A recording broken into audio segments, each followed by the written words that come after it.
सो दोस्तों welcome to money stocks. तो इस वीडियो के अंदर हम लोग बात करने वाले हैं मल्टीपल स्टॉक्स के बारे में। तो चलिए सबसे पहले हम लोग डिस्कस करेंगे रिलायंस इंडस्ट्रीज के बारे में। तो जहां दोस्तों रिलायंस इंडस्ट्रीज के अंदर आज के दिन हमें 3% तक की गिरावट हमें देखने को मिला हुआ है एंड 2958 रुपीज़ के आसपास हमें रिलायंस इंडस्ट्रीज के अंदर हमें क्लोजिंग नजर आया। अभी बहुत सारे लोगों को डाउट होगा, बहुत सारे लोगों को क्वेश्चन होगा कि सर ऐसा हुआ क्या कि रिलायंस इंडस्ट्रीज के अंदर हमें आज के दिन 3% तक की गिरावट दोस्तों नजर आया। उसके पीछे क्या इंपॉर्टेंट रीजन है, क्या कुछ अपडेट है जो कि रिलायंस इंडस्ट्रीज के लिए नेगेटिव अपडेट है? ऐसा दोस्तों बिल्कुल भी नहीं है। रिलायंस इंडस्ट्रीज की अगर बात की जाए तो जो गिरावट हमें नजर आया है ना, कोई नेगेटिव खबर की वजह से गिरावट हमें नजर नहीं आया है। मार्केट के अंदर ओवरऑल बेसिस की ऑब्जर्व अगर करके चलेंगे तो मल्टीपल सेक्टर्स मैक्सिमम कंपनीज के अंदर हुआ क्या, हमें गिरावट नजर आया, क्योंकि ओवरऑल मार्केट के ही अंदर हमें दोस्तों गिरावट नजर आया हुआ था। एंड रिलायंस इंडस्ट्रीज के अंदर जो गिरावट नजर आया है ना, ये गिरावट नहीं बल्कि एक प्रॉफिट बुकिंग देखने को मिला है। यही लेवल से सेलर्स लोग रिलायंस के अंदर हमें लगातार दोस्तों एक्टिव होके ये लेवल्स के बिल्कुल भी कंपनी के अंदर हमें ब्रेकआउट नहीं दे पा रहे हैं। और रिलायंस अभी अगर आप देखोगे पिछले 6 महीने का परफॉर्मेंस मैंने आपके सामने ओपन किया है। टॉप से लेके करंट प्राइस अगर आप कैलकुलेट करके चलेंगे तो रिलायंस इंडस्ट्रीज के अंदर ऑलमोस्ट हमें टॉप से लेके करंट प्राइस तक 8% तक की कंपनी गिरावट के अंदर ट्रेड कर रही है। देखिएगा बेसिकली जो रिलायंस इंडस्ट्रीज के अंदर हमें 3% तक का जो फॉल हुआ है ना, इनके द्वारा वो रीजन हमें डिस्प्ले किया है। आप देख सकते हो ये अपडेट आया है 40 मिनट्स पहले, यानी कि एकदम फ्रेश अपडेट्स के बारे में हम लोग बात कर रहे हैं। देखिएगा Reliance share fall over 3% and as the top Sensex loser as investor book profit, यानी कि कहीं ना कहीं अगर आप ऑब्जर्व करके चलेंगे इन्वेस्टर्स के द्वारा दोस्तों प्रॉफिट बुकिंग हमें मार्केट के अंदर किया गया है, कंपनीज के अंदर किया गया है। तो रिलायंस इंडस्ट्रीज के अंदर जो गिरावट हमें नजर आया है ना, वो गिरावट का यही कारण है कि प्रॉफिट बुकिंग हमें किया जा चुका है रिलायंस इंडस्ट्रीज के अंदर। एंड ओवरऑल बहुत सारी कंपनीज के अंदर हमें आज के दिन एक प्रॉफिट बुकिंग देखने को मिली। और आप सभी को याद होगा रिलायंस इंडस्ट्रीज जो गिरा है ना, मार्केट के ऊपर सबसे ज्यादा वेटेज हमें रिलायंस इंडस्ट्रीज का है। तो अगर रिलायंस इंडस्ट्रीज के अंदर गिरावट नजर आएगा तो मार्केट अगर थोड़ा बहुत गिरता है ना, फिर और ज्यादा गिरावट हमें मार्केट के अंदर देखने को मिलेगा, क्योंकि सबसे ज्यादा वेटेज हमें रिलायंस इंडस्ट्रीज दोस्तों रखता है मार्केट के अंदर, वो आप सभी को पता होगा। और जिस वजह से जो स्टॉक मार्केट के अंदर गिरावट हमें देखने को मिला है, उस गिरावट के अंदर ऑलमोस्ट 3 लाख करोड़ का बहुत बड़ा लॉस हमें इन्वेस्टर्स को देखने को मिला है। अभी एक पॉइंट दोस्तों नोट करना, अगर या कोई नेगेटिव खबर आता तो हम लोग समझ सकते थे कि और ज्यादा गिरावट हमें लगातार रिलायंस इंडस्ट्रीज के अंदर देखने को मिल सकता है, लेकिन कोई खबर दोस्तों नजर नहीं आया कि जो खबर नेगेटिव होगा। जितने सारी खबर अभी आए हैं ना, वो पॉजिटिव है। तो चलिए अपडेट्स के बारे में दोस्तों डिस्कस करते। खबर मैंने आपके सामने ओपन किया है, जितने सारे अपडेट्स है वो पॉजिटिव है। आप यह देख सकते हो ये अपडेट आया है 8 घंटे पहले, जो कि LKP सिक्योरिटीज के द्वारा ये अपडेट्स हमें दिया गया है कि बाइंग रिकमेंडेशन दिया है रिलायंस इंडस्ट्रीज के अंदर, गुजरात गैस के अंदर एंड अमर राजा एनर्जी के अंदर। इन तीनों कंपनीज के अंदर बाइंग रिकमेंडेशन दिया गया है एंड टारगेट आप देख सकते हो। तो रिलायंस इंडस्ट्रीज के द्वारा इनके द्वारा जो टारगेट हमें दिया है ना, 3150 रुपीज़ से लेके 3300 रुपीज़ तक का टारगेट हमें दिया गया है। और इनका मानना है कि रिलायंस इंडस्ट्रीज के अंदर शॉर्ट टर्म के अंदर एक बहुत बड़ा हमें बुलिशनेस देखने को मिल सकता है, एक बहुत बड़ा बुलिश रिवर्सल हमें देखने को मिल सकता है एंड यही से कंपनी के अंदर तेजी हमें नजर आ सकती है। उसके साथ साथ अभी हम आ चुके हैं अगले अपडेट के ऊपर। ये भी अपडेट बहुत ज़्यादा पॉजिटिव है। देखिएगा ये अपडेट आया है 2 घंटे पहले, राइट। ये अपडेट भी हमें पॉजिटिव निकल के आ रहे हैं। Reliance Disney merger, Reliance get government nod to transfer channel for 8.5 billion deal, यानी कि रिलायंस और डिज्नी का हमें मर्जर देखने को मिला है और गवर्नमेंट के द्वारा नॉड हमें ट्रांसफर किया गया है 8.5 बिलियन डॉलर का डील के लिए। तो जिस वजह से आप समझ सकते हो रिलायंस इंडस्ट्रीज को भी और डिज्नी को भी, दोनों को एक दूसरे से बहुत अच्छा खासा बेनिफिट्स हमें आने वाले फ्यूचर में हमें देखने को मिलेगा। जहां इनके कंप्लीट अपडेट्स के अंदर भी ऑब्जर्व करके चलेंगे तो Mukesh Ambani lead Reliance industries limited receive a green light from the ministry of information and broadcasting LNB on Saturday September 28 for the transfer of channel ahead of its $8.5 billion merger with Disney.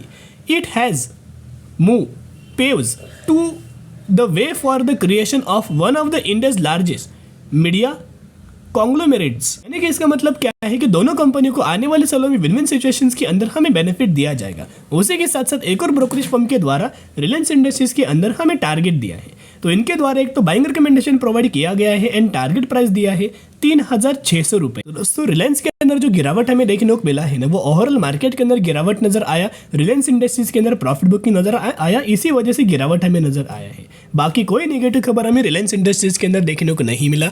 और अगर आपने Reliance industries के अंदर दोस्तों buying किया है तो cell करने की गलती बिल्कुल भी मत करना। ऊपर से जैसे जैसे कंपनी आपको डिप्स के अंदर मिले, गिरावट के अंदर मिले, वैसे वैसे अपने पोर्टफोलियो के अंदर आप रिलायंस इंडस्ट्रीज को ऐड करते रहना और लॉन्ग टर्म के लिए होल्ड करना, क्योंकि लॉन्ग टर्म के अंदर एक multiple returns company share holders को दे सकता है। अभी रिटेलर्स बाइंग करे या ना करे, राइट, रिटेलर्स बाइंग करे या ना करे, म्यूचुअल फंड्स के द्वारा लगातार जम के खरीदारी किया जा रहा है। तो रिलायंस इंडस्ट्रीज का डेटा मैं आपके साथ शेयर करना चाहूँगा अगस्त महीने का, जो कि अपडेटेड डेटा है, जहाँ अगर आप हर एक मंथ का अगर आप ऑब्जर्व करके चलेंगे हर एक मंथ के अंदर, तो आप देख सकते हैं कि मार्च, अप्रैल, मई, जून, जुलाई, अगस्त हर एक मंथ के अंदर म्यूचुअल फंड्स बहुत ज़्यादा बुलिशली हमें एग्रेसिवली रिलायंस इंडस्ट्रीज के अंदर दोस्तों बाइंग किया है। ऐसा एक भी मंथ नहीं है कि जिस मंथ के अंदर म्यूचुअल फंड्स के द्वारा हमें सेलिंग किया गया। तो किन किन फंड्स के द्वारा कितने कितने करोड़ की बाइंग किया, चलो डिस्कस करते हैं। तो सबसे पहले अगर आप ऑब्जर्व करके चलेंगे, या कौन सा फंड या नाम आपको दिखाई देगा और इन्होंने कितने करोड़ की बाइंग किया, या पैसेज के अंदर या कॉलम के अंदर आपको दिखाई देगा। तो सबसे पहले फंड का नाम है एसबीआई, जिनके द्वारा 28,000 करोड़ बाइंग। एक और एसबीआई 2,06,000 करोड़ बाइंग। एक और SBI 11,000 crore buying. Nippon 32,000 crore buying. SBI 32,000 crore buying and बंधन 7,700 करोड़। तो आप समझ सकते हो कि रिटेलर्स बाइंग करे या ना करे, बड़े बड़े फंड हाउसेस के द्वारा लगातार हमें बाइंग किया जा रहा है। अभी अगर आप ऑब्जर्व करके चलेंगे तो चार्ट के अंदर दोस्तों अभी हम आ चुके, टेक्निकल चार्ट मैंने आपके सामने ओपन किया है। ये रिलायंस का एक रेजिस्टेंस लेवल है और रिलायंस का दोस्तों क्या है, एक सपोर्ट लेवल है।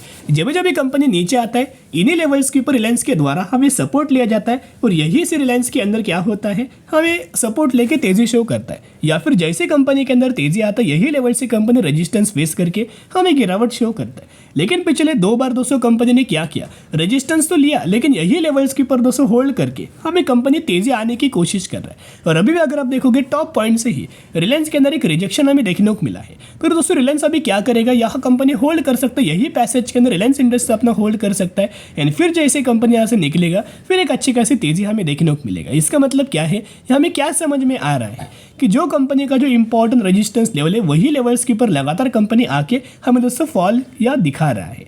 लेकिन एक पॉइंट नोट करना, ये जो रेजिस्टेंस लेवल है ना, वो बहुत पहले से कंपनी फॉलो करते आ रहा है। आप देख सकते हो जैन 2024 से ही कंपनी ये रेजिस्टेंस दोस्तों लेवल्स हमें फॉलो करते आ रहा है। अब तक अगर आप कैलकुलेट करके चलेंगे तो 9 मंथ्स हो चुके हैं, 9 मंथ्स कंप्लीट हो चुके हैं, लगातार यही लेवल्स के ऊपर कंपनी रेजिस्टेंस ले रहा है। अभी बार बार कंपनी रेजिस्टेंस नहीं लेगा, कभी ना कभी कंपनी ब्रेकडाउन या फिर ब्रेकआउट करेगा।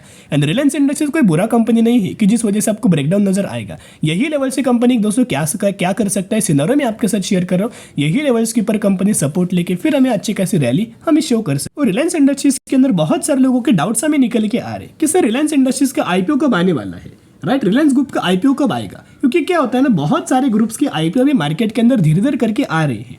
तो रिलायंस जियो का मार्केट के अंदर आईपीओ कब आएगा, यहाँ दोस्तों क्लियर कट कंपनी के द्वारा हमें बोला गया था। ये जो स्टडी किया गया है ना, ये स्टडी किया है जेफरीज के द्वारा।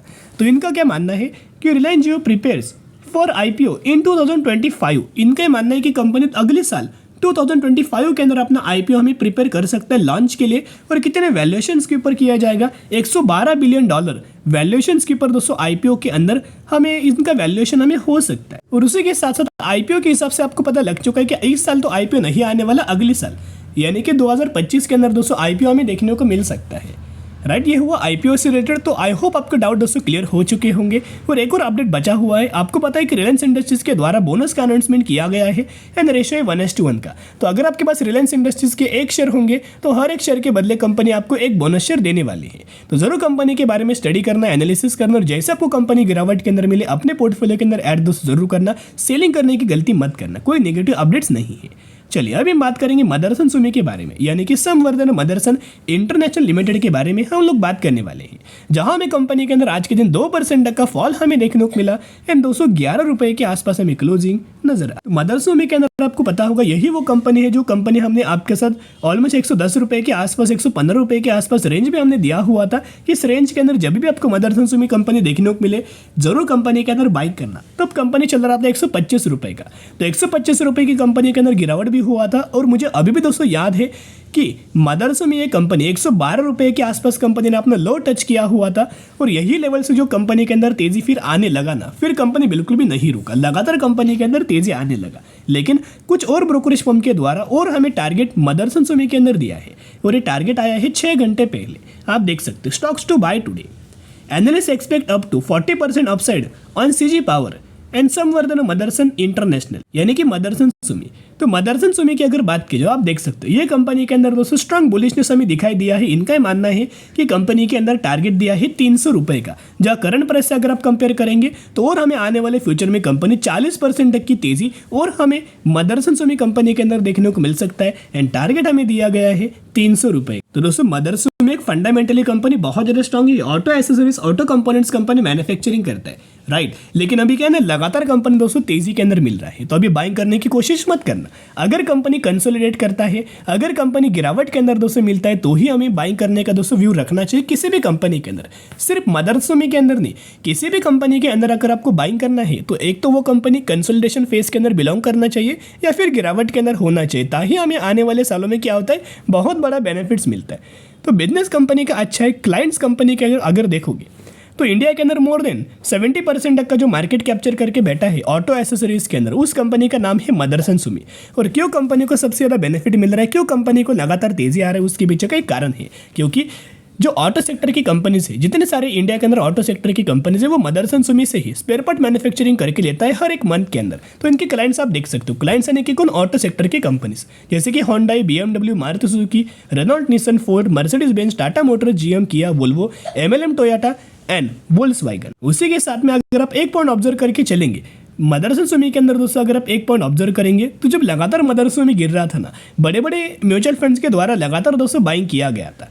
तो लास्ट मंथ का डेटा मैं आपके साथ शेयर करना चाहूँगा, अगस्त मंथ का, जहां मदरसन सुमी का आप देख सकते हो, जिसके अंदर 99 म्यूचुअल फंड्स की बाइंग एंड 46 म्यूचुअल फंड्स की सेलिंग हमें नजर आए, जहां हर एक मंथ के अंदर बहुत अच्छी खासी बाइंग हमें म्यूचुअल फंड्स के द्वारा हमें किया जा रहा है। तो किन किन फंड्स के द्वारा कितने कितने करोड़ की बाइंग किया, चलिए डिस्कस करते हैं। तो ये आप देख सकते हो, सबसे पहले फंड का नाम है मोतीलाल ओसवाल, उनके द्वारा बाइंग किया है 5800 करोड़। एक और Motilal Oswal 3900 crore, SBI 32,000 crore, JM 4200 crore, SBI 6600 crore and ICICI 61,000 crore. Motherson Sumi का अगर आप शेयर होल्डिंग पैटर्न को अगर आप ऑब्जर्व करके चलेंगे तो सितंबर क्वार्टर का डेटा में अपडेट हुआ है, जहां प्रमोटर्स के द्वारा 2% तक का स्टेक सेल किया गया है एंड पब्लिक के द्वारा भी थोड़ा बहुत स्टेक हमें सेल किया है। एंड किसने बाइंग किया, FIs के द्वारा लगातार बाइंग किया जा रहा है। एक FIs के पास पहले 12.88% तक का स्टेक था, उन्होंने बढ़ा के 13.02% तक का स्टेक किया। एंड सबसे ज़्यादा बाइंग किया है ना, वो DIs के द्वारा किया है, इनके पास 18% तक का स्टेक था, अभी बढ़ा के 20% तक का स्टेक। और दोस्तों DIs कौन होते हैं, DIs दोस्तों कौन होते हैं, DIs होते हैं म्यूचुअल फंड्स। तो आप समझ सकते हो लगातार म्यूचुअल फंड्स के द्वारा कंसिस्टेंटली बेसिस के ऊपर गिरावट के अंदर भी बाइंग किया जा रहा है। तो अगर आपका मदरसन में गिरावट के अंदर दोस्तों नजर आए तो बाइंग करने का व्यू बिल्कुल भी आप रख सकते हो, और बिल्कुल भी कंपनी को सेलिंग बिल्कुल भी मत करना, लॉन्ग टर्म के अंदर होल्ड करना। एक मल्टीबैगर रिटर्न्स आपको मदरसन के अंदर हमें मिल सकते हैं, सिर्फ कंपनी गिरावट के अंदर मिलना चाहिए। तो दोस्तों आई होप अगर आपको वीडियो पसंद आया होगा तो जरूर वीडियो को एक लाइक कर देना, और अगर आप चैनल के ऊपर नए आए हो चैनल को सब्सक्राइब आप कर सकते हो।